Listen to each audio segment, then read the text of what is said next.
નમસ્કાર, આપ જોઈ રહ્યા છો વીટીવી ન્યૂઝ ચર્ચાના મંચ મહામંથનમાં આપનું સ્વાગત છે. હું છું આપની સાથે વત્સલ. મહામંથનમાં આજે બે મહત્વપૂર્ણ મુદ્દાઓ પર વાત કરીશું. એક તો વિશ્વભરના લોકો માટે નવી આશાનું કિરણ લઈને આવેલા રશિયન વૈજ્ઞાનિકોના દાવાની, જેમાં કેન્સરની વેક્સિનના સફળ પરીક્ષણનો દાવો કરવામાં આવ્યો છે. શું આ દાવો વિશ્વમાં નવી ક્રાંતિ લાવશે, એ ચર્ચા કરીશું. પરંતુ એ પહેલા વાત કરવી છે ભર ચોમાસે વરસાદી વાતાવરણમાં રાજકારણમાં આવેલા ગરમાવાની. શેર બજાર ગરમ રહે કે ન રહે, પણ રાજકારણનું બજાર તો હંમેશા ગરમ રહે. કોઈનો બફાટ, કોઈનો કટાક્ષ, કોઈનું નિવેદન, કોઈનો આરોપ, કોઈનો સવાલ, કોઈનો આક્ષેપ, કોઈનો બડાપો, કોઈની વ્યથા તો કોઈનો ટોણો, અને ફરીથી શરૂ થાય છે આક્ષેપ પ્રત્યાક્ષેપ, આરોપ પ્રત્યારોપની રાજનીતિ. સત્તાપક્ષ વિપક્ષ પર સવાલ ઉઠાવે, વિપક્ષ સત્તાપક્ષ પર સવાલ ઉઠાવે. ચર્ચા વિવાદમાં પરિણમે, પણ આ તમામમાં ઉઠેલા સવાલોનો જવાબ ક્યાં? શું કોઈ પણ સવાલોના સંતોષકારક જવાબ મળ્યા? અને સૌથી મહત્વની વાત કે રાજનીતિની ચર્ચાચર્ચીમાં ઉઠતા સવાલોમાં જનતાના સવાલ કેટલા? ખેર, આજે પણ અનેક સવાલ ઉઠ્યા છે, એના સંતોષકારક જવાબ અહીં ઉપસ્થિત મંથતાઓ આપશે એ જ આશા છે. આજે આખી ચર્ચા પક્ષ પલટુની ઇર્દગિર્દ રહેવાની છે, કારણ કે આજથી આગામી 10 સપ્ટેમ્બર 2025 સુધી 15મી ગુજરાત વિધાનસભાના 7મા સત્રની શરૂઆત પ્રશ્નોત્તરી કાળથી થઈ, અને એ દરમિયાન કોંગ્રેસના દંડક અને ગૃહ રાજ્યમંત્રી વચ્ચેના સંવાદે ચર્ચા જગાવી છે. કોંગ્રેસના દંડક ડોક્ટર કિરીટ પટેલે ભાજપના કાર્યક્રમ તેરા તુજકો અર્પણ કાર્યક્રમનો ઉલ્લેખ કરીને ગૃહમાં સત્તા પક્ષ ટોણો માર્યો કે કોંગ્રેસનો મુદ્દામાલ ક્યારે પરત કરશો. અહીં સીધી વાત એ જ થઈ કે કોંગ્રેસનો મુદ્દામાલ એટલે પક્ષ પલટુ, કે જેમણે કોંગ્રેસનો હાથ છોડીને ભાજપનો ખેસ પહેર્યો. તો બીજી તરફ ગૃહ રાજ્યમંત્રી હર્ષ સંઘવીએ પણ કટાક્ષ કર્યો. તો કેટલાક લોકો હજુ આવવા માટે પ્રયાસ કરે છે, અને આ સંવાદથી અનેક સવાલ ઉઠ્યા છે. આમ તો હવે તો જનતા પણ જાણી ગઈ છે કે ચૂંટણી આવે એટલે પક્ષ પલટાની મોસમ શરૂ થઈ જશે. ગત વર્ષ 2022 વિધાનસભા ચૂંટણીની જ વાત કરીએ તો ભાજપની પ્રથમ ઉમેદવાર યાદી 160 ઉમેદવારોની હતી, અને એમાં કોંગ્રેસને રામ રામ કહીને આવેલા 14 નેતાઓને ભાજપે ટિકિટ આપી હતી. અને એમાં પણ આ યાદીમાં હર્ષદ રેબડિયા, કુંવરજી બાવળિયા, રાઘવજી પટેલ, ભગવાન બારડ, અશ્વિન કોટવાલ, જવાહર ચાવડા જેવા 6 તો એવા નેતા હતા કે જે ક્યારેક કોંગ્રેસમાં હતા અને ભાજપને હંફાવતા હતા. આમ તો એક ચર્ચા એવી પણ છે કે છેલ્લા કેટલાક વર્ષોમાં 20 ધારાસભ્યો, 300 નેતાઓ સહિત લગભગ 60,000 કોંગ્રેસીઓએ પાર્ટી છોડી દીધી અને ભાજપનો ખેસ ધારણ કર્યો.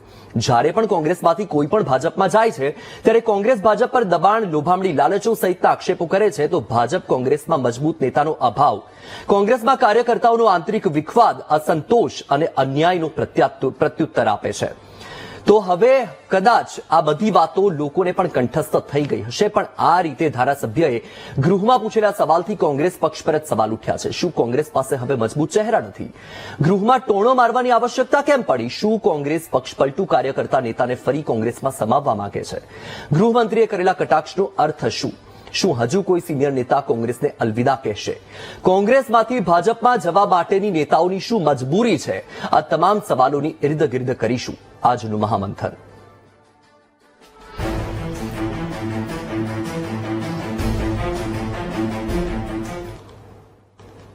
તો જે રીતે આજે વિધાનસભા સત્રના પહેલા દિવસે જે સંવાદ થયો કોંગ્રેસના દંડક અને ગૃહ રાજ્યમંત્રી વચ્ચે, અને એ સંવાદ બાદ જે સવાલ ઉઠ્યા છે તેને લઈને આપણે ચર્ચા કરીશું. અને આપણી સાથે આજે ચર્ચામાં જોડાયા છે ભાજપ નેતા જયરાજસિંહ પરમાર, પાટણના એમએલએ ડોક્ટર કિરીટ પટેલ, અને સાથે જ આપણી સાથે જોડાયા છે વરિષ્ઠ પત્રકાર નરેશ વરિયા.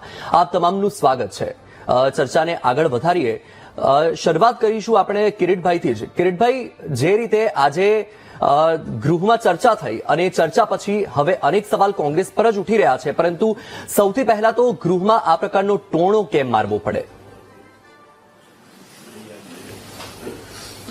જો સૌથી પહેલા તો રાજ્ય સરકાર દ્વારા જે રાજ્ય સરકારની ફરજ છે એ ફરજ અદા કરવાને બદલે જુદા જુદા રંગબેરંગી અને લોકોને ગમે એવા નામ આપી અને સરકારના પૈસે ખોટા કાર્યક્રમો કરવા, તેરા તુજકો અર્પણ, આજે જે પ્રશ્નોત્તરી હતી વત્સલભાઈ, એ પ્રશ્નોત્તરીની અંદર લગભગ 180 જેટલા પ્રશ્નો હતા, અને 180 પ્રશ્નોની અંદરથી 10 થી 15 પ્રશ્નો માત્ર તેરા તુજકો અર્પણ ના હતા.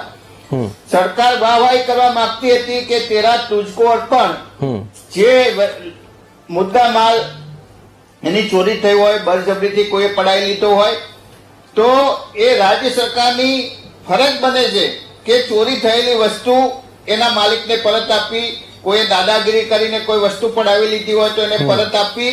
આમાં સરકાર કઈ ઉપકાર કોઈ વ્યક્તિનો કરતી નથી. કોર્ટની રાય એને મુદ્દામાલ પરત કરવાનો થાય કાયદાકીય પ્રક્રિયા છે. પરંતુ જે રીતે તેના તુજકો અર્પણની વાત કરી અને સરકાર જાતે ભારતીય જનતા પાર્ટીના ધારાસભ્યો દ્વારા પ્રશ્નો પૂછાવે, અમે 5 કરોડનો માલ પરત કર્યો, અમે 10 કરોડ રૂપિયાનો માલ પરત કર્યો, શું તમે ગૃહ રાજ્યમંત્રી એમના ઘરેથી લઈને માલ પરત કરે છે? પહેલા તો આટલી બધી ચોરીઓ થાય, આટલી બધી લોકો સાથે છેતરપિંડી થાય અને એનો અધિકાર છે, જેનો માલ ચોરાયો છે એનો માલ એને મળવો જોઈએ, એ સરકારની ફરજ બને છે. અને છતાં પણ તેરા તુજકો અર્પણ કરી એવો કાર્યક્રમ રાખી અને વાહવાહી કરવાની સરકાર જે વાત કરી રહી છે એ બહુ ગેરકાયદેસર બાબત છે. સરકાર પોતાની જે નિષ્ફળતા છે, સરકાર કાયદો અને વ્યવસ્થાની જે પરિસ્થિતિ છે એ પરિસ્થિતિ એ જાળવી શકતી નથી. એના લીધે રાજ્યની અંદર ચોરી થાય છે, એના લીધે લૂંટ થાય છે, એના લીધે સાયબર ક્રાઇમ બને છે. આટલા બધા સાયબર ક્રાઇમ એક્સપર્ટ, આટલી બધી જાહેરાતો છતાં પણ જે રીતે સાયબર ક્રાઇમના કેસોની અંદર 500 ગણો વધારો થયો છે. સરકાર માત્ર વાતો કરે છે, વાહવાહી કરી અને તેરા તુજકો અર્પણ ની જે વાત કરી રહી છે કિરીટભાઈ, વાત તો ફરીથી ત્યાં જ આવી ગઈ ને કે ફરીથી આક્ષેપ પ્રત્યાક્ષેપ શરૂ થઈ ગયા. પરંતુ વાત અહીંયા એ છે કે શા માટે આ પ્રકારે ટોણો મારવો પડે કે શું કોંગ્રેસ જે કોંગ્રેસમાંથી ગયા છે ભાજપમાં એ કાર્યકર્તા કે નેતાને ફરીથી કોંગ્રેસમાં સમાવવા માંગે છે? વત્સલભાઈ, હું વાત એ જ કરું છું કે જ્યારે ગૃહમંત્રીએ ગોધરાની અંદર જે પ્રશ્ન પૂછવામાં આવ્યો કે તમે 5 કરોડ રૂપિયાનો માલ અમે પરત કર્યો, એની અંદર ગૃહમંત્રી એવું કહ્યું કે કોઈ દાદાગીરી કરીને કોઈનો માલ લઈ લીધો હોય, ધમકી આપીને માલ લઈ લીધો હોય, ચોરી કરીને માલ લઈ લીધો હોય, એ માલ અમે 5 કરોડ રૂપિયાનો માલ પરત કરાવ્યો. તો મેં મંત્રીશ્રીને પૂછ્યું કે ભારતીય જનતા પાર્ટી દ્વારા કોંગ્રેસના ધારાસભ્યો હોય, આપના ધારાસભ્યો હોય કે અપક્ષ ધારાસભ્યો હોય, એ અપક્ષ ધારાસભ્યો એ તમે એમને ધમકાવી, ડરાવી, લાલચો આપી અને જે ધારાસભ્યો ભારતીય જનતા પાર્ટીમાં સમાવી દીધા છે એ શું તમે તેરા તુજકો કાર્યક્રમ અંતર્ગત તમે એમની પાર્ટીમાં પાછા જવા દેવા માંગો છો કે પાછા આપવા માંગો છો કે નહીં, એવો મેં કટાક્ષ કર્યો હતો. પરંતુ આ બાબત એ ખરેખર લોકશાહી માટે શરમજનક બાબત છે અને સરકાર આવા કાર્યક્રમો કરી અને વાહવાહી કરવા માંગતી હોય અને તેના તુજકો અર્પણ કરતી હોય તો બીજી પાર્ટીના ચૂંટાયેલા પ્રતિનિધિઓને તોડવાનો, એમની ચોરી કરવાનો, એમને ધમકાવવાનો અને પોતાની પાર્ટીમાં લઈ જવાનો પ્રયાસ ના કરવો જોઈએ. બિલકુલથી. તો આપણે જયરાજસિંહ પાસેથી પણ જવાબ મેળવીએ. જયરાજસિંહ, જે પ્રકારે કિરીટભાઈ કહી રહ્યા છે કે સરકાર વાહવાહી કરી રહી છે અને જે વિધાનસભા ગૃહમાં ધારાસભ્યોને પહેલાથી જે રીતે તૈયાર કરવામાં આવે છે અને તે રીતે સવાલો પૂછવામાં આવી રહ્યા છે અને સાથે જ જે કોંગ્રેસમાંથી ભાજપમાં આવ્યા છે એ ચોરી કરીને કે ધમકાવી, ડરાવીને લઈ લીધા હોવાના પણ આક્ષેપ તેમણે લગાવી દીધા. આપણે એ ચર્ચા પર જઈશું, પરંતુ સાથે જ જે રીતે ગૃહ રાજ્યમંત્રીએ પણ વળતો જવાબ આપ્યો છે, આમ તો એ કટાક્ષ તરીકેનું આપણે ગણી શકીએ કે ભાઈ હજુ પણ લોકો આવવા માટે તૈયાર છે. તો શું હજુ પણ કોંગ્રેસમાંથી ભાજપમાં આવવા માટે તૈયાર છે? એનો અર્થ તો સીધો એ થયો એટલે હજુ પણ કોંગ્રેસમાંથી લોકોને ભાજપમાં આવવું છે. જો એક વાત બહુ સ્પષ્ટતા સાથે કહું વત્સલભાઈ, આમાં બે વાત મારે કહેવાય છે. એક જે વિષય ઉપર ચર્ચા થઈ રહી છે એ કેમ થઈ એ અને એનો રાજકીય અર્થઘટન. મારા પરમ મિત્ર, મારા ભાઈ કિરીટભાઈએ જે વાત કરી એ વાતનો મુદ્દો તેરા તુજકો અર્પણ. રાજ્યમાં આદરણીય મુખ્યમંત્રી શ્રી ભૂપેન્દ્રભાઈએ જે દિવસે સોગંદવિધિ કરી એ દિવસે એમનો પહેલો સવાલ જે આજે ગૃહમાં હર્ષભાઈએ જવાબ બી આપ્યો છે, માનનીય ગૃહમંત્રીશ્રીએ બહુ તાકાતથી જવાબ આપ્યો છે, એમાં આ વાત કરી. પહેલા સમજો આ વાત કેમ આવી એની વાત કરું છું. મુદ્દો એ છે કે તેરા તુજકો અર્પણ એક કાર્યક્રમ છે. આ ગુજરાત પોલીસ, માનનીય મુખ્યમંત્રી શ્રી ભૂપેન્દ્રભાઈ પટેલ સાહેબ, માનનીય ગૃહમંત્રી શ્રી હર્ષભાઈ સંઘવી, ડીજીપી વિકાસ સહાય સાહેબ, આ બધાનો સંયુક્ત જે પ્રયાસ છે કે જે વસ્તુઓ માત્ર તેરા તુજકો અર્પણ એટલે લોકોની વ્યાખ્યા છે કે ખાલી મોબાઈલ ચોરાયા અને પાછા આપે એવું નહીં. જે વસ્તુમાં ક્યાંક લૂંટ થઈ હોય, ક્યાંક મંદિરમાં ચોરી થઈ હોય, કોઈ જગ્યાએ મુગટ ચોરાયો હોય, ક્યાંક વાહનની ચોરી હોય, ક્યાંક મોબાઈલ ચોરાયો હોય, ક્યાંક જમીન પચાવી પાડી હોય, દીકરીઓને કરિયાવરમાં આવેલા વસ્તુ ઘરેણાની ચોરી થઈ હોય, સોનાની ચોરી થઈ હોય, એટલું જ નહીં, છેતરપિંડી થઈ હોય, વ્યાજખોરોનો પ્રશ્ન આવે, લૂંટ આવે. આ બધા મુદ્દાની અંદર આ કિરીટભાઈએ કીધું કોઈ નવી વાત નથી, એટલે કોઈ નવી વાત છે જ નહીં. કોઈ ગૃહમંત્રી હર્ષભાઈએ વિધાનસભામાં નવી વાતનો દાવો કર્યો નથી, પણ જે એક્શન ટેકન છે, સમજો મારી વાત, એટીઆર આપ્યો છે, એક્શન ટેકન રિપોર્ટ, કે અમે પહેલા જૂની સરકારોમાં જયારે કોઈ વસ્તુ ખોવાય અથવા ફરિયાદ થાય તો કોઈ ઘટના બને અથવા તો દુર્ઘટના ઉભી થાય ને પોલીસ ત્વરિત એના ઉપર પગલા લે, પણ ચોરાયેલો માલ, લૂંટ થઈ તો એમાં ખૂબ વિલંબ થાય. વિલંબ થયા પછી તપાસો ચાલે. એ વખતે ટેકનોલોજી પણ નહોતી, એટલે પકડાય નહીં. પકડાય પછી જે વસ્તુ ચોરાઈ હોય ને પોલીસ સ્ટેશન બીજે ત્રીજે પડી હોય, સડીને ખલાસ થઈ જાય, કોર્ટમાંથી ઓર્ડરો મેળવવા પડે. આ પ્રક્રિયાની અંદર ઝડપથી માનવીય અભિગમ અપનાવી અને બહુ ઝડપથી તાકાતથી આ વસ્તુઓ મળી જાય. એક બાજુ કોર્ટમાં તાત્કાલિક અરજી કરાવીને ઓર્ડર લઈ લેવાનો, અને બીજી બાજુ સમજે હર્ષભાઈએ જે વાત કરી છે, મુદ્દાસર આ વાત જ કરી છે. પછી પોલિટિકલ વિષય ઉપર કિરીટભાઈનો જવાબ હું આપું છું. એટલે જે વસ્તુઓ હતી એના તાત્કાલિક વસરથી હું કહું, રાજમાં 406 કરોડની આસપાસનો મુદ્દા માલ પરત થયો છે. થાય લોકોનો હતો, કર્યો, એમાં કોઈ દયાદાન છે જ નહીં. કોઈ દયાદાનનો હર્ષભાઈએ કે ભૂપેન્દ્રભાઈએ દાવો પણ નથી કર્યો. પેલા મગજમાંથી ગેરસમજ કાઢી જ દો. એમને ફક્ત જે વિલંબ થતો હતો એ વિલંબની અંદર પ્રક્રિયામાં જમાના પ્રમાણે ફાસ્ટ કર્યું છે એની વાત કરી છે, અને એ તારાંકિત પ્રશ્નનો જવાબ આપ્યો છે. હવે મુદ્દો ઉપસ્થિત થાય છે કે કોર્ટનો વિલંબ થતો, ઝડપથી મળી જાય. અત્યારે ટેકનોલોજી બી આવી ગઈ, સાયબર ક્રાઇમ, એના નંબરો તમે 100 કરો એટલે પોલીસ માટે ડાયલ 100 કરો એટલે પોલીસ માટે આજે બી નંબર છે. તમે 108 કરો એટલે એમ્બ્યુલન્સ આવી જાય, 101 કરો એટલે ફાયર આવી જાય. બિલકુલ બિલકુલ. પણ જયરાજસિંહ, આપણે મુદ્દા પર આવી જઈએ. જયરાજસિંહ, આપણે મુદ્દા પર, એટલે મુદ્દો જ છે આપણો વત્સલભાઈ, આ મુદ્દો જ છે. એટલે આ બધી વાતો તમને દેખાતી નથી, કારણ કે વાંક દેખા લોકોને આ દેખાતું નથી. એ ભલે એ કે વિપક્ષ છે, અધિકાર છે, પણ એક સાઈડ બોલે છે, એમને બીજી બાજુ પણ બોલવી જોઈએ. હવે એમને એમ કહ્યું કે તેરા તુજકો અર્પણ વાળો કાર્યક્રમ છે, તો અમારા લઈ ગયેલા નેતાઓ ક્યારે પરત કરો છો? વત્સલભાઈ, હવે કાન ખોલીને ગુજરાતી જનતા VTV ના માધ્યમથી બરોબર સમજે. કિરીટભાઈ પટેલ ને મારા પરમ મિત્ર છે, મારા ભાઈ છે, એમને ત્યાં માલ પડ્યો છે એની ઉપર ભરોસો નથી. જેમને ગદ્દાર કયા છે, જેમને વેચાવ કયા છે, જેમને સડી ગયેલો માલ કીધો છે, એમને હજુએ તડપે છે પાછા લેવા. વિધાનસભામાં પૂછે છે કે તમે ક્યારે પાછા આપો છો? એટલે એમને જે મટીરિયલ ને જે માલ પડ્યો છે એમની ઉપર ભરોસો નથી. પણ હું તો કહું, અર્પણ તો કરશું તારે કરશું. તમે અત્યારે શ્રાદ્ધ ચાલે છે, શ્રાદ્ધનો મહિનો છે, આપણે એમના સવાલનો જવાબ આપીએ. કરી દો તર્પણ. પણ જયરાજસિંહ, અર્પણ તો પછી કરશે. આપશો તમે? અર્પણ કરશો તમે? ભાજપ આપશે પાછા એમને? નહીં, અર્પણ નહીં. અર્પણ તો કરવાની વાત કહું, ચોરીનો માલ હોય તો અર્પણ કરાય. ઢોલ નગારા બેન્ડ વાજા સાથે ઢોલ નગારાની સાથે કમલમમાં ગયા છે. ચોરીનો માલ નથી તે પરત થાય, આ ચોરીનો માલ નથી તે પકડાય. વટકે સાથ તમારે તિજોરીમાં તાળા મારી રાખવા હતા ને ભાઈ, તમને કોને રોક્યા? તમારા ત્યાં દમ નથી, તમારા આગેવાનોમાં દમ નથી, તમારી પ્રતિષ્ઠા નથી, સમાજમાં તમારી આબરૂ નથી.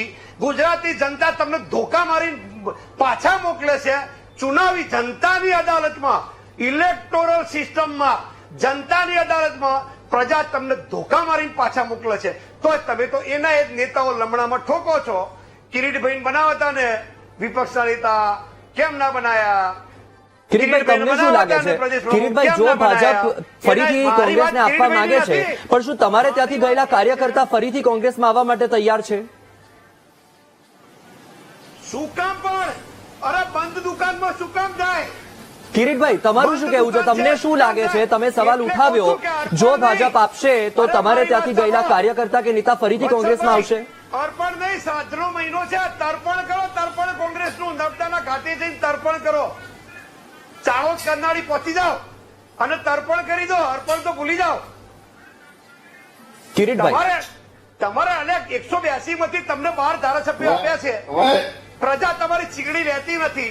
જિલ્લા પંચાયતમાં ખરાબ રીતે હાર થાય, તમે તાલુકા પંચાયતમાં હારી જાઓ, તમારી પાસે એક સહકારી સંસ્થા છે નહીં. હું મરવા તમારે ત્યાં આવેલ્યા શું કામ આવે? કોઈ રાજકીય માણસ કારકિર્દી સાથે લઈને આવ્યો હોય, એમ્બિશન સાથે માણસ રાજનીતિમાં આવે, શું કરવા આવે? તમારે ત્યાં જાતિવાદના ઝઘડા, તમારી પાસે જાતિવાદ સિવાય કોઈ કાર્યક્રમ છે ખરો? લ્યા મને વાત તો સમજાવો. જેનાથી આપણે કિરીટભાઈ પાસેથી પણ જવાબ જાણીએ. કિરીટભાઈ સવાલ ઉઠાવ્યા છે તો આપણે એમને પણ પૂછીએ કે શું તમને વિશ્વાસ છે કે તમારે ત્યાંથી ગયેલા કાર્યકર્તા અને નેતા ફરીથી ભાજપમાંથી આવશે? જો આવવાના હોય તો પછી ગયા શું કામ? વત્સલભાઈ, જે રીતે જયરાજસિંહ અમારા મિત્ર છે, જે રીતે વાત કરી રહ્યા છે, મને લાગે છે કે એ બળતું બોલી રહ્યા છે અને તર્પણ કરવાની વાત કરે છે. તર્પણ કોને કરવાના? જે ગેલા છે એમને, કે અમારા વાળાને એ સ્પષ્ટતા કરે. પરંતુ જે રીતે એમને વાત કરી, એમને પૂછો કે આટલા વર્ષ સુધી એ કોંગ્રેસની અંદર રહ્યા, કોંગ્રેસે એમને પ્લેટફોર્મ આપ્યું. આજે તમે એમને મીડિયાની અંદર બોલાવ્યા છે. કેમ બોલાવ્યા? એ સીધા ભારતીય જનતા પાર્ટીમાં આવ્યા હોત તો એમની કોઈ ગણતરી ના હોત. કોંગ્રેસમાંથી આવેલા જે લોકો છે એ લોકોને ધારાસભ્યમાંથી મિનિસ્ટર બનાવવામાં આવે છે. અને હજુ પણ હું તો કહું છું કે અમારા હાર્દિક પટેલ હોય, અલ્પેશ ઠાકોર હોય, સીજે ચાવડા હોય, કે જે પણ અમારા અર્જુનભાઈ મોઢવાડિયા હોય, એમને આ બધાને જે વાતો કરી અને જે લાલચો આપીને લઈ ગયા છે, જે ખાતરીઓ આપીને લઈ ગયા છે, બનાવી દો મિનિસ્ટર. કેમ નથી બનાવતા? આજે બધા નારાજ છે. ભલે મીડિયાની સમક્ષ ના બોલે, ભારતીય જનતા પાર્ટીના ધારાસભ્યો પણ નારાજ છે અને ભારતીય જનતા પાર્ટીમાં ગયેલા કોંગ્રેસ અને આપના ધારાસભ્યો પણ નારાજ છે. એટલે માત્ર વાતો કરવાથી ભાઈ બાપુ કઈ વાત ના થાય. તમે જે રીતે લાલચો આપીને લઈ ગયા છો, અમે અભિનંદન આપીશું. બનાવો અમારા કોંગ્રેસમાંથી લઈ ગયેલા ધારાસભ્યોને મિનિસ્ટર બનાવી દો. કેમ બનાવતા નથી? ખાલી લાલચો આપી વાત કરીને લઈ જવાના અને પછી એમને જેમ પસ્તીની અંદર જેમ પસ્તી કબાટમાંથી લઈ અને બહાર કચરા પેટીમાં નાખી દેવામાં રીતે એ રીતે નાખી દેવાના. એટલે આ બધા લોકો નારાજ છે અને માત્ર કોંગ્રેસના નહીં વત્સલ, ભારતીય જનતા પાર્ટીના જે મૂળના કાર્યકરો છે, મૂળના ધારાસભ્યો છે, એ પણ આ બધા નારાજ છે. અને તમે જવાબ આપો. ચૂંટ્યા છો, ચૂંટણીની અંદર તમે આ જે અત્યારે મારા રાહુલજી આંદોલન ચલાવ્યું છે વોટ ચોરીનું, લોકશાહીની અંદર તમે કઈ રીતે તમે ડર આપી, તમે કહ્યું કે તાલુકા પંચાયત નથી, જિલ્લા પંચાયત નથી, માલ નથી, એવી દુકાનમાં શું લેવા જવાનું? તો બાપુ જયારે માલ નતો, તમને ખબર નથી કે કોંગ્રેસમાં માલ નતો તો આટલા વર્ષ સુધી કોંગ્રેસની અંદર શા માટે રહ્યા? તમારે વહેલા જઈ જવું તો તમને પણ કહ્યું છે કે અમે તમને ધારાસભ્ય બનાવીશું, ટિકિટ આપીશું. કેમ આપતા નથી? કિરીટભાઈ, નરેશભાઈ પાસેથી એક પ્રતિક્રિયા મેળવવી છે. ફરીથી આપણે ચર્ચાને આગળ વધારીશું. નરેશભાઈ, જે રીતે આજે આખો આ મુદ્દો ઉઠ્યો છે કે જ્યાં કિરીટભાઈએ આ જે સવાલ ઉઠાવ્યો છે કે ભાઈ જે અહીંયાથી મુદ્દામાલ ગયો છે ભાજપમાં, તો એ મુદ્દામાલ ફરીથી એમને આપી દેવામાં આવે. સવાલ તો અનેક છે કે શું ભાઈ એ જે માણસો ગયા છે એ ફરીથી આવશે કે આવવા માટે તૈયાર હોય તો જાય શું કામ? પણ તમને શું લાગે છે નરેશભાઈ કે શા માટે કોંગ્રેસમાંથી લોકોને ભાજપમાં જવું પડી રહ્યું છે? એવી તો એ નેતાઓની શું મજબૂરી છે? કારણ કે આપણે ભૂતકાળમાં જોઈ ચૂક્યા છે અનેક વખત કે ચૂંટણીના આગલા દિવસે, એટલે કે જયારે ઉમેદવારીની જાહેર થાય છે, યાદી જાહેર કરી દેવામાં આવે છે અને બીજા દિવસે ઉમેદવાર ભાજપમાં જતો રહે, કોંગ્રેસનો હાથ છોડી દે. અનેક એવા લોકોને આપણે જોઈ ચૂક્યા છીએ. તો ભાઈ એવી શું મજબૂરી હોય કે કોંગ્રેસમાંથી ભાજપમાં જવું પડી રહ્યું છે? અને શું હવે કોંગ્રેસ એ ભાળી ગયું છે કે ભાઈ તેમની પાસે હવે કોઈ કદાવર ચહેરો નથી અને આ 2027નું પ્લાનિંગ અત્યારથી શરૂ થઈ ગયું?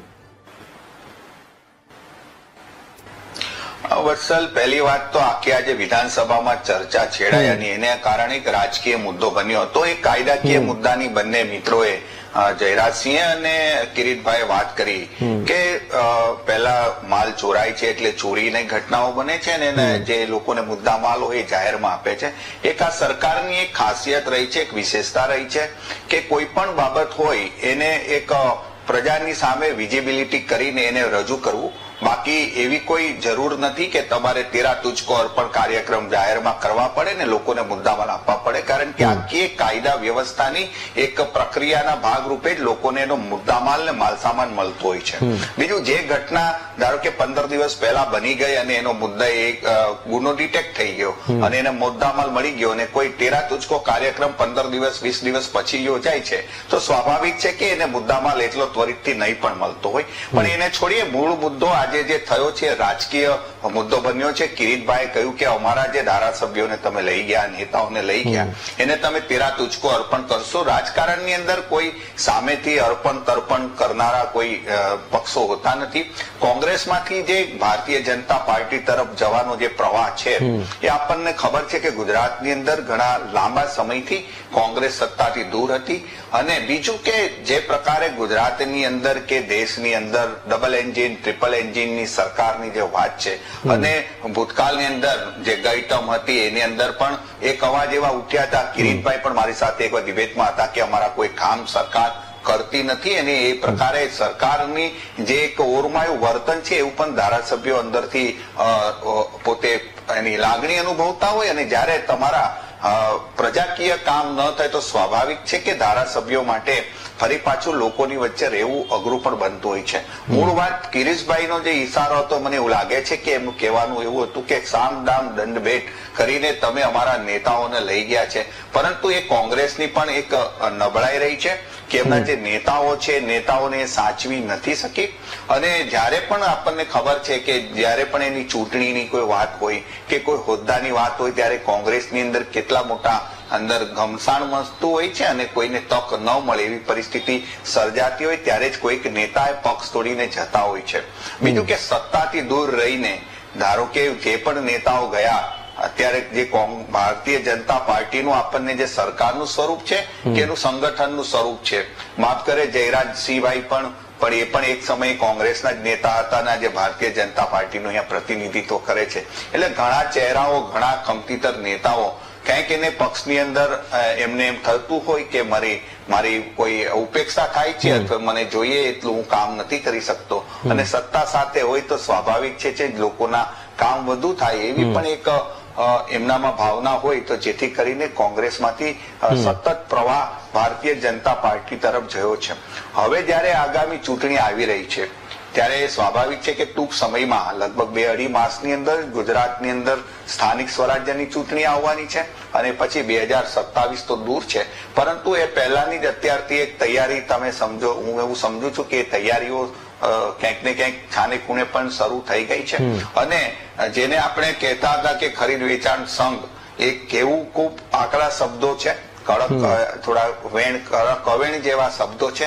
પરંતુ ગુજરાતની અંદર ઘણા કોંગ્રેસી નેતાઓ અત્યારે સરકારના એટલે પક્ષ પલટો કરીને ભારતીય જનતા પાર્ટીમાં ગયા અને એનું ધારાસભ્ય પદ ભોગવે છે. મૂળ એ વાત એ છે કે આપણે સત્તાને એક સેવા માનીએ કે ગમે તે માનીએ, પણ રાજકીય વ્યક્તિઓ માટે લાંબા સમય સુધી સત્તાથી વિમુખ રહેવું એ ખૂબ અઘરી વાત છે. એટલે સ્વાભાવિક છે કે એને સત્તા મળે અને ઘણા નેતાઓ ઈચ્છતા હોય કે આ સત્તા થકી જો પ્રજાના કામ કરી શકું તો એ કદાચ એ રીતે જતા હોય. દરેક નેતા, હું એવું નથી માનતો કે માત્ર એ સામ દાન દંડ ભેદ જેવી એટલે પોતે પૈસાથી ખરીદાઈને ગયા હોય, કોઈ ધમકાવીને ખરીદાઈને ગયા હોય, એવા બધા જ નેતાઓ નથી હોતા. કેટલાક વ્યક્તિઓ હશે અને એ તમામ લોકોને એની ખબર પણ હશે, કોઈકને પદની લાલચ હશે, કોઈકને કામ કરવું હશે. પરંતુ રાજકારણની અંદર આ આવન જવન પ્રવાહ જતો રહે છે. મૂળ મુદ્દે તો કોંગ્રેસે એનું સંગઠન મજબૂત કરવાની આવશ્યકતા છે. કંઈક એવું માળખું ગોઠવાય કે એના નેતાઓ પણ ત્યાં સચવાય.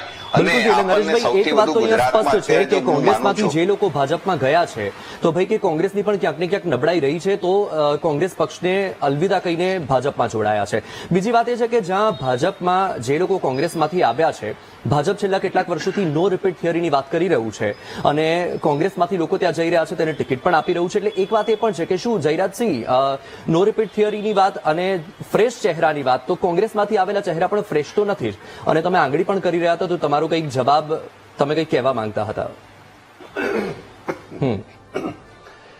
વત્સલભાઈ, નરેશભાઈએ બહુ સરસ એકદમ બેલેન્સ્ડ વાત કરી. બંને સાઈડ, બંનેની ટીકા પણ કરી, બંનેની વાસ્તવિકતા રજૂ કરી. હું એના ઉપર પ્રકાશ પાડીને સમય નથી બરબાદ કરતો. એમને જે વાત કરી છે પ્રોપર છે, એમની વાત સાથે હું સંમત છું. કિરીટભાઈએ કહ્યું, મારા અંગત મિત્ર છે, મારા બહુ ખાસ ને બહુ નાનપણથી કોલેજ વખતના મારા મિત્ર છે, અને અમે બંને એકબીજાને 18 વર્ષના હતા ત્યારથી ઓળખીએ છીએ. મેં જયારે કોંગ્રેસ પક્ષ છોડ્યો ત્યારે 75 MLA હતા. એટલે હું મંદીમાં ડૂબતું નાવ છોડીને નથી ગયેલો. 75 MLA જીવનમાં નરેશભાઈ છેલ્લા 25 વર્ષમાં સૌથી વધુ MLA જે ટર્મમાં આવ્યા હતા એ વખતે 75 MLA હતા ત્યારે હું કોંગ્રેસ છોડી હતી. અને હું પહેલો વ્યક્તિ હતો CR પાટીલ સાહેબ આવ્યા પછી કે હું જોડાયો હતો. હું અમને ઓળખી ગયો હતો, આમની નીતિઓ ઓળખી ગયો હતો. પણ હું એનાથી આગળ વાત કરું, તમે વિધાનસભામાં હમણાં જોડી ફેલાવી છે કે મા બાપ પાછા આવી જાઓ, પાછા આવી જાઓ. તમે જેને કચરો કીધો એનું શું? તમે જેને વેચાવ માલ કીધો તો એનું શું થશે કિરીટભાઈ? તમે જેને ગદ્દાર કીધા હતા એનું શું થશે? તમારી જોડે હોય, તમારા રાહુલ ગાંધી તો ગોળ દાણા લઈને આવ્યા હતા. અલ્યા ગોળ દાણા લઈને દિલ્હીથી નરેશભાઈ આવ્યા હતા અલ્પેશભાઈ ને પોખવા. માનનીય અલ્પેશભાઈ ઠાકોરને પોખવા માટે રાહુલ ગાંધી પોતે, તમે વિચાર કરો, બિલો સ્ટાન્ડર્ડ છે, રૂટીનમાં ના જોવા મળે તમને. હું મોદી સાહેબ અત્યારે કોઈને આવકારવા આવે તો કેવું લાગે? હું રાહુલ ગાંધીને પણ ડિગ્રેડ નથી કરતો કે અલ્પેશભાઈને અપગ્રેડ કે ડિગ્રેડ નથી કરતો, પણ સામાન્ય રીતે અલ્પેશભાઈ જોડાયા હતા, રાહુલ ગાંધી સ્પેશિયલ આવ્યા હતા ગોળ દાણા લઈને ચાલલો કરવા. હાર્દિકભાઈને આવકારવા માટે આખી કોંગ્રેસ થનગનતી હતી. આજ કિરીટભાઈ, આજ જયરાજસિંહ બધા જ હતા. અમિતભાઈ ચાવડા હતા, છતાંય કાર્યકારી અધ્યક્ષ બનાવ્યા હતા. શંકરસિંહ વાઘેલા આવ્યા ત્યારે મુખ્યમંત્રી બનાયા ટેકો આપી. ચીમનભાઈ આવ્યા તો મુખ્યમંત્રી આવ્યા.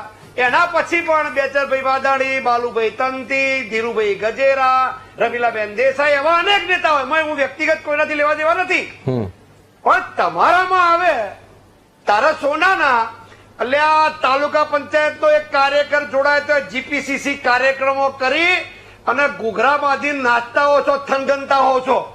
ખાલી તાલુકાનો કોક આમ આદમી પાર્ટીથી 4 જણા જોડાયા તો રાજીના રેડ થઈ ગયા. આહા, જબરજસ્ત કોંગ્રેસમાં ઉભરો મારે હો. અને તમારા છોડીને જાય ત્યારે તમે એ લોકો પાછા અલ્પેશભાઈ હવે ગદ્દાર થઈ ગયા. એમની પાસે હતા તો સોનાના. હાર્દિકભાઈ હવે ગદ્દાર થઈ ગયા. એમની પાસે હતા ત્યારે સોનાના. એટલે તમારા આ બેવડા ધોરણો, ડબલ સ્ટાન્ડર્ડ, આ કાટલા બદલો. એના કરતા એમ કહો, એના કરતા શીખો ભારતીય જનતા પાર્ટી પાસે કે હંમેશા જો રાજનીતિમાં માથા કાપીને રાજ મળતા હતા, અત્યારે માથા ભેગા કરી રાજ મળે. અને જયારે લોકશાહીમાં, રાજાશાહીમાં માથા કાપી નાખો અને રાજ મળતા હતા, યુદ્ધ થતા તો લોકશાહીમાં માથા ભેગા કરવા પડે. તો જયારે માથા ભેગા કરવા પડે, ઇલેક્ટોરલ સિસ્ટમમાં જનતાની અદાલતમાં ચૂંટાવા માટે લોકો જોઈએ. તો લોકો જે ભારતીય જનતા પાર્ટી બહુ સમજણ સાથે, સમયની સાથે તાલ મિલાવી ડાર્વિનના નિયમ પ્રમાણે કામ કરે છે. જે સારું મટીરિયલ કોઈ હું કહું, હું ભારતીય જનતા પાર્ટીમાં છું, કોઈ રાજદ્વેષ વગર જેની ક્ષમતા છે એને ચાન્સ મળે જ છે. જેના ક્ષમતા છે તમે આજે સવાલ ઉઠાવ્યો છે અને આ આખી ચર્ચા શરૂ થઈ છે. એક વાત મારે તમને એ પણ કહેવી છે કે શું તમે આ 2027 વિધાનસભાને લઈને અત્યારથી આ ઇનડાયરેક્ટલી આમંત્રણ આપી દીધું છે કે ભાઈ ભલે તમે અહીંથી ગયા છો પરંતુ અમે ફરીથી સ્વીકારવા માટે તૈયાર છે? બીજી વાત એ પણ છે કે તમને એવું નથી લાગતું કે કોંગ્રેસે પણ ક્યાંક ને ક્યાંક એ વિચારવાની જરૂર છે? કારણ કે જયારે પણ ચૂંટણી આવે છે ત્યારે એ વાત ચોક્કસથી સામે આવતી હોય છે કે ભાઈ કોંગ્રેસનો હાથ છોડીને ભાજપમાં ગયા. એવું ભાગ્યે જ સંભળાય છે કે ભાજપમાંથી કોઈ કોંગ્રેસમાં આવ્યું છે. તો તેનું શું કારણ? કોંગ્રેસ ક્યાં નબળું પડી રહ્યું છે?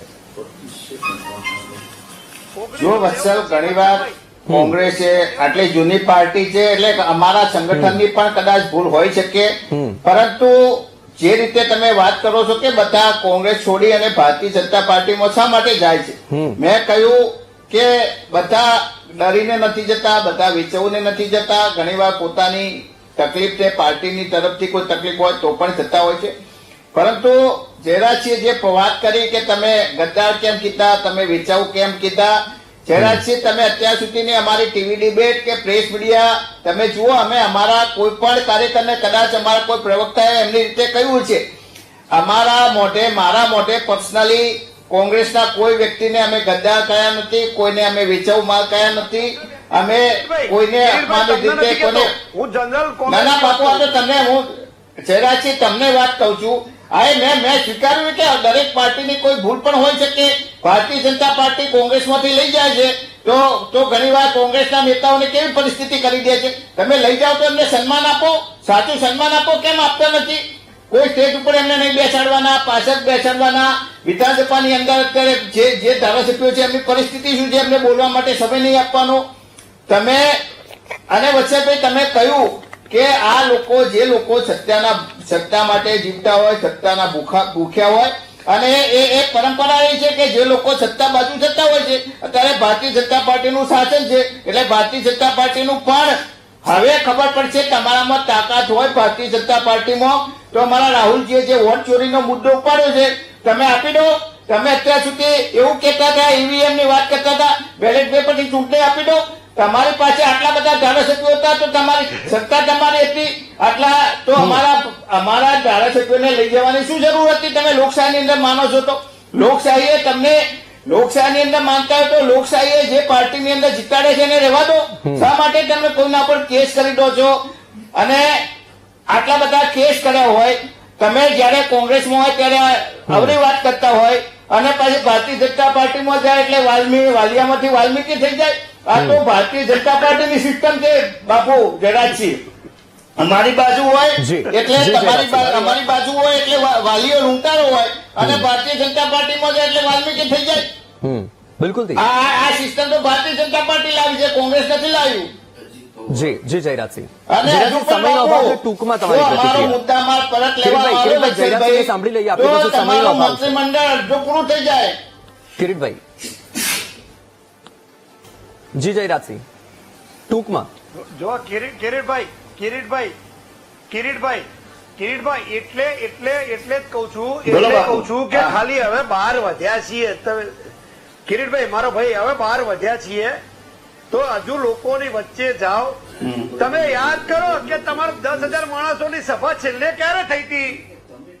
બધા ભેગા થઈને એક મંથન કરો કે 10,000 જણની વ્યક્તિગત જાહેર સભા જેમાં પ્રજા આવી હોય, કાર્યકર્તા નહીં, પ્રજા આવી હોય, જયરાજસિંહભાઈ, એવા 10,000 માણસો તમે વહીવટીતંત્રનો ઉપયોગ કરી તમે કલેક્ટરના મામલતદારને ઓગણવાળી બહેનોને ના પાડો. અમે તો અમારી સભામાં તો 500,000 2,000 લોકો ભેગા થાય છે. તમે વહીવટીતંત્રનો ઉપયોગ ના કરો, તમે મામલતદારનો ઉપયોગ ના કરો, તમે એસટી નો ઉપયોગ ના કરો. તમારા 50 જણા ના આવે બાપુ. તમે પણ મારી વાત તો સાંભળો. વારા પરથી બોલીએ તો બધાને અવાજ જશે. કિરીટભાઈ વારા પરથી બોલીએ. જયરાજસિંહ, સમયનો અભાવ છે. તમે ના બોલો. જયરાજસિંહ, મારે એક નરેશભાઈની પ્રતિક્રિયા પણ લેવી છે. વત્સલભાઈ, એક વારા પરથી વાત કરીએ તો વાત જાય. હા જયરાજસિંહ, આપણી પાસે સમયનો અભાવ છે. મારે નરેશભાઈની પણ એક સવાલ પર પ્રતિક્રિયા લેવી છે. હું આવું છું તમારી પાસે. નરેશભાઈ, જે રીતે આ જે સવાલ ઉઠી રહ્યા છે, મુદ્દા બની રહ્યા છે, આક્ષેપ પ્રત્યાક્ષેપ થઈ રહ્યા છે, તમને શું લાગે છે કે ગૃહમાં જે રીતે આ સવાલો ઉઠી રહ્યા છે તો શું જનતાના સવાલો ઉઠી શકે? ગૃહમાં જનતાના સવાલો ઉઠાવવા જોઈએ, એ જ સત્તા પક્ષ અને વિપક્ષનું કામ હોવું જોઈએ. આદર્શ પરિસ્થિતિ તો એ જ હોય છે. વિધાનસભા ગૃહ એ લોકશાહીનું સૌથી મોટું મંચ છે જ્યાંથી જનહિતના પ્રશ્નો, લોકોના પ્રશ્નોની ચર્ચા થાય. પરંતુ આપણે ત્યાં રાજકારણ પણ એક મહત્વની બાબત છે. તો સ્વાભાવિક છે કે કોઈ પ્રશ્ન આવી રાજકીય ગરમાગરમી પણ થતી હોય છે. પણ મારે બંને આ મિત્રોની જે ચર્ચા હતી એમાં એક વાત જોડવી છે. કોંગ્રેસ માટે અત્યારે ખરેખર કપરો કાળ છે. અને જે વાત કરી તો ખાસ કરીને જયારે ગુજરાતમાં રાહુલ ગાંધી આવ્યા ત્યારે એમણે એક નિવેદન આપ્યું હતું કે કોંગ્રેસની અંદર લગ્નના ઘોડા અને રેસના ઘોડા છે. મને લાગે એક ખૂબ જ ગંભીર વાક્ય હતું અને એના પરથી પક્ષની કેવી સ્થિતિ હતી ને નેતાઓની કેવી પરિસ્થિતિ હતી એમણે વર્ણવી દીધી હતી. આ ખરેખર કોંગ્રેસ માટે આત્મમંથનનો વિષય છે. ભારતીય જનતા પાર્ટીની જે પ્રકારે નીતિ રીતિ રહી છે આપણે સૌ જાણીએ છીએ. જે એમને સામે પક્ષના એમને જયરાજસિંહે કહ્યું એમ કે લોકશાહીમાં માથા જોઈએ તો માથા ભેગા કરવા માટે કદાચ એની કૂટનીતિ, રીતિ, વ્યૂહરચના કે જે પણ નીતિ આપણે કહેતા હોય એ કરતા હોય છે. તો સામે પક્ષે કોંગ્રેસે પણ એની સજાગ રહેવાની જરૂર છે. અને લોકશાહીની અંદર આપણે એવું ઈચ્છીએ કે ગૃહની અંદર તંદુરસ્ત ચર્ચા થાય અને જનહિતના પ્રશ્નો વધુ ચર્ચાય, એવી તો ઈચ્છનીય જ બાબત છે. બિલકુલથી કિરીટભાઈ, હવે તમે આજે સવાલ ઉઠાવ્યો છે, એકદમ ટૂંકમાં મને જવાબ આપતો કે તમને શું લાગી રહ્યું છે કે ગૃહમાં ખાસ કરીને જનતાના સવાલો ઉઠવા જોઈએ, અને જે રીતે તમે આ ભાજપમાં ગયેલા જે ઉમેદવારો છે તેને લઈને વાત કરી, જે નેતાઓ છે, કાર્યકર્તાઓ છે તેને લઈને વાત કરી, તો તમને શું લાગી રહ્યું છે કે હવે કોંગ્રેસે કયા મુદ્દા પર વિચારવું જોઈએ, અને જે રીતે ગૃહ રાજ્યમંત્રીએ તમને જે વળતો જવાબ આપ્યો એને જોતા શું લાગે છે કે હજુ કોંગ્રેસમાંથી કોણ ભાજપમાં જવાની તૈયારી કરી રહ્યું છે? આમ તો હસતા હસતા કહું તો શું તમે તૈયારી નથી કરી રહ્યા ને? અમે હંમેશા લોકોના પ્રશ્નો જ ઉઠાવીએ છીએ, હા. અને આ અમે જે 12 ધારાસભ્યો વધ્યા છે એમાંથી કોઈ ભારતીય જનતા પાર્ટીમાં જવાનું નથી. ભારતીય જનતા પાર્ટીએ અમારા બધાના ઉપર પ્રયાસો કરી ચુક્યા છે, પરંતુ હવે કોઈ જવાનું નથી. અને જે વાત કરી છે, મેં એટલા માટે વાત કરી કે છેલ્લા 1 કલાકથી વિધાનસભાની અંદર ચાલતું હતું ને, બધા પહેલો દિવસ હતો, બધા એકદમ સિરિયસ થઈને બેઠા હતા, અને થોડું વાતાવરણ હલકું થાય એના માટે મેં આ થોડો કટાક્ષ જેવું કર્યો હતો. પરંતુ મેં જે વાત કરી કે સરકાર આવા ખોટા કાર્યક્રમો કરી અને લોકોને માત્ર પોતાની વાહવાહી કરવા માટે ખોટા ખર્ચાઓ કરી, કાર્યક્રમો યોજી, જાહેરાતો આપી અને સરકારી નાણાંનો વ્યય કરી રહ્યું છે, એ બાબત એ ખોટી છે. અને જે પત્રકારશ્રીએ કહ્યું કે આજે મારો માલ ચોરાયો, હું કોર્ટમાં ગયો, કોર્ટે મુદ્દામાલ પરત કરી દીધો, તો એ મુદ્દામાલ મને પરત મળી જવું જોઈએ. શા માટે 1 મહિના સુધી કે 2 મહિના સુધી તેરા તુજકો અર્પણ પ્રોગ્રામની રાહ જોવાની? એ મુદ્દામાલ એક મહિના કે 2 મહિના સુધી એના ત્યાં પડી રહ્યો, પૈસાઓ એના ત્યાં પડી રહ્યા, મોબાઈલ એના ત્યાં પડી રહ્યો, તો પોલીસ સ્ટેશને પડી રહે એના કરતા એને કાયદેસર રીતે મળવાનો અધિકાર છે, એને મળી જવું જોઈએ. અને વર્ષોથી આ સિસ્ટમ ચાલતી જ હતી. 2 મહિના કે 4 મહિના, ઘણી વાર સુધી દર 6 મહિને આવા કાર્યક્રમો થતા હોય છે. 6 મહિના સુધી જો લોકોનો મુદ્દા આપણી પાસે સમયનો અભાવ છે. જયરાજસિંહની મને અંતિમ પ્રતિક્રિયા લેવી છે. જયરાજસિંહ, એકદમ ટૂંકમાં, આપણી પાસે સમયનો ખૂબ જ અભાવ છે. આખી જે આ ચર્ચા છે, આ ચર્ચાના અંતે શું તમે કોંગ્રેસને શું કહેવા માંગો છો? વત્સલભાઈ, નરેશભાઈ બંને તમે તમારા હૃદય ઉપર હાથ મૂકીને કહો, લંગડા ઘોડા, શાદીના ઘોડા, બગીના ઘોડા, રેસના ઘોડા, આ બધી વાત ભાજપે કરી છે? ના, કોંગ્રેસે કરી છે. એટલે એક આખા રાજકીય પક્ષને તબેલામાં રૂપાંતર કરવાનો જો જશ કોઈને જતો હોય તો માનનીય રાહુલ ગાંધીની છે, જેમને રાજકીય પક્ષને તબેલામાં ફેરવી કાઢ્યો. કોંગ્રેસને ભરોસો છે કે રાહુલ ગાંધી કોંગ્રેસમાં પ્રાણ ફૂંકશે, પણ નરેશભાઈ, અમને સંપૂર્ણ ભરોસો છે કે રાહુલ ગાંધી કોંગ્રેસને જ ફૂંકી મારશે. અમને વિશ્વાસ છે, એટલે અમે સંપૂર્ણ વિશ્વાસ રાહુલ ગાંધીમાં એટલે વ્યક્ત કરીએ છીએ, કારણ કે ભાજપે તો તબેલો કીધો જ નથી. રેસના ઘોડા, લગનના ઘોડા ભાજપે કીધા જ નથી. પોતાના કાર્યકર્તાને પ્રોત્સાહન આપવાને બદલે જાહેરમાં અપમાન કરવાના, એના શાદી કા ઘોડા,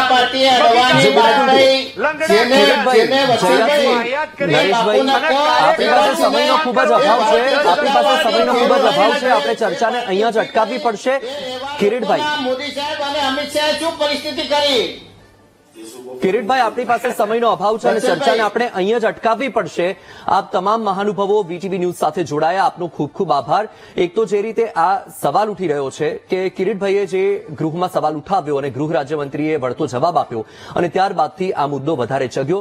વાત એ થઈ રહી છે કે ગૃહમાં તો સામાન્ય રીતે દરેક ધારાસભ્યએ એક વસ્તુને પ્રાધાન્ય આપવું જોઈએ કે જનતાના સવાલ, કારણ કે જનતા પોતાના જનપ્રતિનિધિને એટલા માટે ચૂંટે છે કે તેમના જે સવાલ છે એ ગૃહ સુધી પહોંચે. પરંતુ આખરે જનતાને નિરાશા ત્યાં મળે છે કે જે કોઈ પણ તેમના જનપ્રતિનિધિ છે એ આખરે ગૃહમાં જઈને આક્ષેપ અને પ્રત્યાક્ષેપના સવાલો ઉઠાવે છે, આરોપ પ્રત્યારોપના આરોપ ઉઠાવે છે, સવાલ ઉઠાવે છે. અને આ તમે આખરે આજે ચર્ચામાં પણ એ જોયું કે આક્ષેપ અને પ્રત્યાક્ષેપ જ થઈ રહ્યો છે, આરોપ અને પ્રત્યારોપ થઈ રહ્યો છે.